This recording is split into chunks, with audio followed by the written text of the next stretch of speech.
Calorosas saudações e o governo de Luís Montenegro já fala em maiorias absolutas. Montenegro pede votos, eu peço likes. Portanto, meus caros, metam like neste vídeo, subscrevam o canal para chegarmos aos 70 mil subscritores e partilhem também nas vossas redes sociais. Tem o código Sousa10 na Prozis para 10% de desconto no segundo link da descrição. Ora, o que é que se passa? Luís Montenegro, vamos ver aqui uma peça de reportagem sobre... Isto é uma espécie de rescaldo do que se passou ontem, não é? Porque isto ainda está muito agitado. Luís Montenegro já diz que vai ser ele o candidato a primeiro-ministro. Enfim, o termo correto não é candidato a primeiro-ministro, já lá vamos, mas enfim. Ser candidato indigitado pelo Presidente da República para ser primeiro-ministro.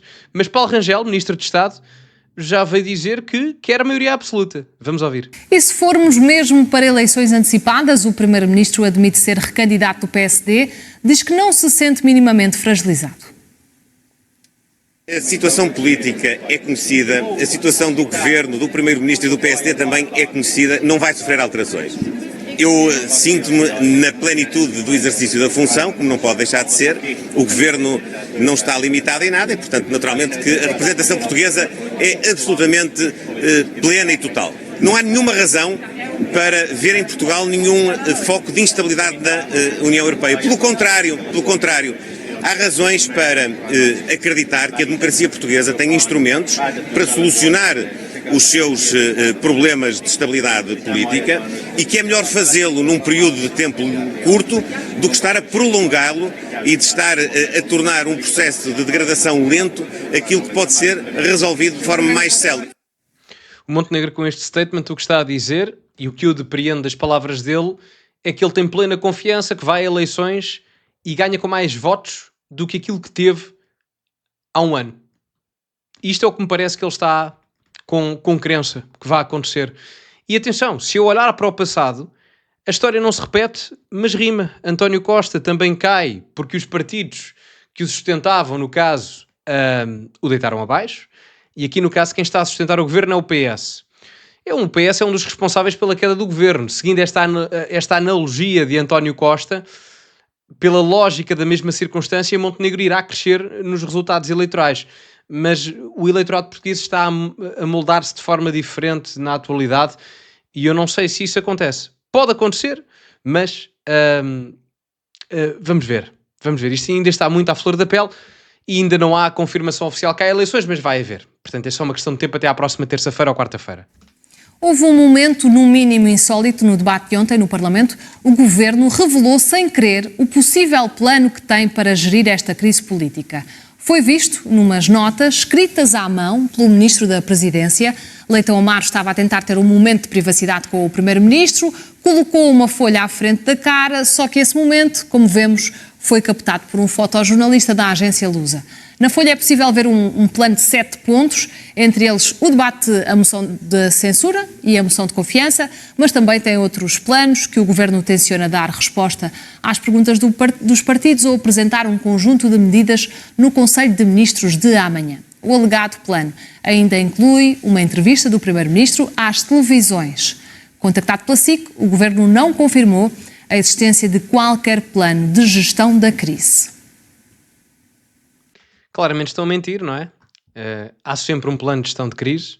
Obviamente não vão dizer isso, que é para não confirmarem aquilo que estava no papel, mas claramente há um plano de gestão de crise. E isto, quem gosta do Montenegro ou quem não gosta, isso para aqui é completamente indiferente, mas o Montenegro tem uma coisa muito boa, que é a sua assessoria. O Montenegro é bem assessorado.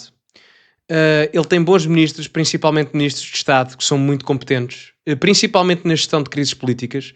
O Leitão Amaro, eu já disse várias vezes, que por acaso é o visado aqui que tem a folha à mostra, por acaso aqui tramaram-no, mas ele é claramente, a meu ver, o melhor ministro do governo, de longe.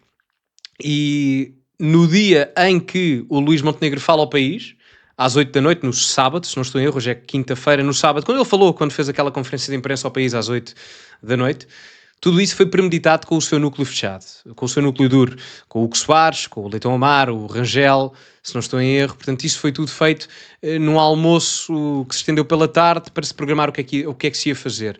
E na altura ficou decidido que o Primeiro-Ministro falava, não respondia às perguntas dos jornalistas e iam 4 ministros, mais o Hugo Soares, para entrevistas na televisão responder às perguntas. E o Montenegro ficava salvaguardado. É uma boa estratégia, atenção. Se é correta, não é. O Primeiro-Ministro tem que falar, tem que responder aos jornalistas. Mas do ponto de vista da proteção da imagem mediática, é. Por isso é que eu digo, a melhor coisa que o Montenegro tem é ter uma boa equipa competente à volta dele. Porque digo-vos já, se ele não a tivesse, não sei até que ponto é que ele estava na situação em que está agora. Ou seja, numa situação complicada, mas pelo menos a aguentar-se em cima do barco que está a tombar de um lado para o outro. Portanto, esse é o melhor aspecto do Montenegro, não tenho a menor dúvida, porque ele é bem assessorado. O Ministro dos Negócios Estrangeiros diz que a AD merece maioria absoluta caso o país vá a eleições antecipadas. Em entrevista ao Observador, Paulo Rangel diz que acredita que a AD vai sair reforçada das eleições. Defende ainda que quem perder terá de deixar o vencedor governar. O Ministro responsabiliza o PS pela atual crise política. Portanto, aqui só um pormenor muito rápido. Isto é o foco principal que me parece comparativo àquilo que eu estava a dizer anteriormente. O Luís Montenegro tem a maioria absoluta na cabeça. Eu já tinha dito isto ontem, só que não esperava era que viessem confirmar o meu pensamento já tão rápido. Não querendo estar aqui numa de futurologia, mas na cabeça de Luís Montenegro está uma tentativa claramente de fazer aquilo que António Costa fez em 2022. Neste caso, na altura, com PCP e Bloco de Esquerda, que lhes retira 15 deputados ao Bloco e 6 ao PCP, agora com o PS e eventualmente com o Chega, porque o PSD é um partido que pode ir buscar votos tanto a um como a outro. Atenção. E até a uma margem eleitoral maior.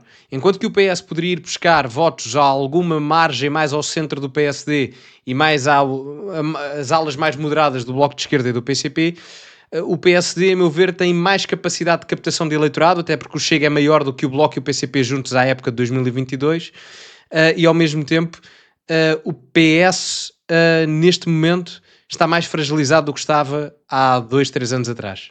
A oposição acusa o Primeiro-Ministro de fugir ao escrutínio do Parlamento. Sem surpresa, o PS, Chega e Bloco de Esquerda anunciaram que vão votar contra a moção de confiança terça-feira. Portanto, vamos a eleições.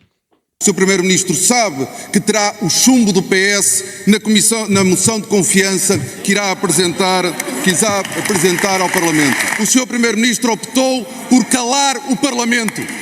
Foge das explicações como o diabo foge da cruz. Nunca deu explicações cabais sobre o caso. E o que o Sr. Primeiro-Ministro faz é evitar a Comissão Parlamentar de Inquérito para não dar respostas. O Primeiro-Ministro de Portugal, com medo do escrutínio e com medo da avaliação parlamentar, escolheu uma fuga para a frente, com medo de ser escrutinado pelo Parlamento. Esta bancada, nestas circunstâncias, jamais lhe dará qualquer voto de confiança para ser Primeiro-Ministro de Portugal. É assim, eu aqui discordo quer do Ventura, quer do Pedro Nuno, por uma simples razão. Se o Montenegro tem medo de ser escrutinado, parece-me que sim, tem ali algum receio, não é? Por isso é que também não respondeu às perguntas todas que lhe foram colocadas no Parlamento. Acho que foi até a Mariana Mortágua que lhe colocou, não sei se foi o Bloco de Esquerda ou o PS. Enfim, sei que foi um partido de esquerda. Colocou-lhe um formulário de 37 perguntas em que ele deixou 20 e tal por responder. Portanto, ele tem medo desse escrutínio. Agora, o Pedro Nuno já tinha dito que iria avançar com a Comissão Parlamentar de Inquérito mesmo que o Governo caísse. Ou seja, o Luís Montenegro provocar estas eleições através da moção de confiança, eu não acho que seja propriamente dele ter medo do escrutínio. Eu acho que é mais taticismo político dele do que propriamente medo de ser escrutinado, porque ele vai ter que ser escrutinado à mesma, indo ou não a eleições. O que me parece aqui é que ele procura, efetivamente, garantir mais margem eleitoral nestas próximas eleições, porque há sondagens mais favoráveis agora do que havia há 1 ano e meio antes das eleições de 24, para agora ter mais deputados no Parlamento e a sua governação ser mais fácil com o CDS e, eventualmente, quiçá, com a Iniciativa Liberal. Isto parece-me ser a jogada do Luís Montenegro, porque a CPI, se o Pedro Nuno Santos mantiver a sua palavra, vai acontecer na próxima legislatura exatamente da mesma forma. O Ministro da Economia considera que a possibilidade de eleições pode dar força ao Primeiro-Ministro e que uma maioria da AD é algo realista.